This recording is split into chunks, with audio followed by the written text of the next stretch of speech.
Hello सांग मैंने कोरगुर day to mini blog सकाल सकाल आम मैंने रेडी ही बाहरी जाइए ब्रेकफास्ट करने को ब्रेकफास्ट रे डोसा ऑर्डर करूँ उपमा बड़ा आज जेहेतु आम मैरेज एनिवर्सरी थी तो बुलबार भी लास्ट दिन था तो खाई सारिकी सकाल सकाल आम मैंने आमर बाहर जाइए नेक्स्ट डेस्टिनेशन राजासीट गार्डन माड़ेकेरी तो एंट्री करते ना सैड्रे किड्स प्ले एरिया जोटा कि गुनुर आखि पड़ जाता आ गुनु देखिकी से जिद्दी कर लगी जाता से डाडा तार एंट्री टिकेट करेले आउ भीतर को नहीं गले सेठी एते भल खेलिबा भी नथिला जहा टिके थिला तार एन्जॉय करला आउ पुणी पळे आसियो आम माने गार्डन अभिमुखे एठी देखंतु केते सारा सबु स्टाइल रे सबु अच्छी सबु लगा हेछि सबु गच्छ गुडा सबु लगा हेछि आ एठी लेखा जाइछि वे टू व्यू पॉइंट एई जगह रे देखंतु बहुत सुंदर हेछि फोटो वीडियो नबा पई बहुत बढ़िया जगह तो ये आम मैंने भी फोटो वीडियो नेलु और ये गोटे स्पॉट थिला आई लव कोर्ग एठी भी आम फोटो नेलु आ देखंतु गार्डन रो छिड़ा हेकि दूर व्यूटा बहुत सुंदर देखा जाउछि हेले बहुत गरम भी पड़ी से आम बेसी बुली पार्लुनी जेहेतु डिसेम्बर मस आसलु भाभी ठंडा हेले एते भी ठंडा ना तो बाहर आसलु आम नेक्स्ट डेस्टिनेशन आ देखो गुनुर अवस्था केमती आइसक्रीम खाई से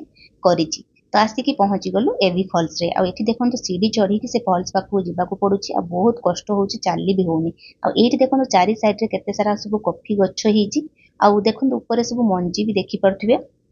तो मते तो मु जानी नथिली भी कॉफी गच्छ गुडा को मते हस्बैंड कहिबार मु जानिली एठी साप भी से कॉफी गच्छ ऊपर अछि आ एठी देखंतु केते सारा सब कॉफी गच्छ बड़ बड़ सब देखा जाउछि आ एठी कोरकुरे कॉफी प्लांटेशन करा जे सेति पई आ एठी देखंतु आसी पहुंची गलु फॉल्स पाखरे आ एते भलो व्यू भी नाही जेतु वर्षा दिन रे व्यूटा बढ़िया देखा जाइथांदा फॉल्स पाखरे हेले एठी तो गरम एते पड़िछि खरा पड़िछि सेति पई पत्र गुडा सब सुखला सुखला देखा जाउछि जहा भी हो बुला बुली सारी के हम माने होटल रूम को पळे आसिबु जेतु एनिवर्सरी थिला किछि तो छोटो सरप्राइज थिला मो पई आसला बेलु ऑर्डर ही जाइथिला हमरो केक और खाइबारे फ्राइड राइस पनीर ग्रेवी डाल फ्राई जेहेतु आज भेज से तो जहाँ भी हो आज दिन आम एमती कटला जब भिडियो भल लगे लाइक शेयर एंड सब्सक्राइब करदे सकाल सकाल आम घर को फेरी।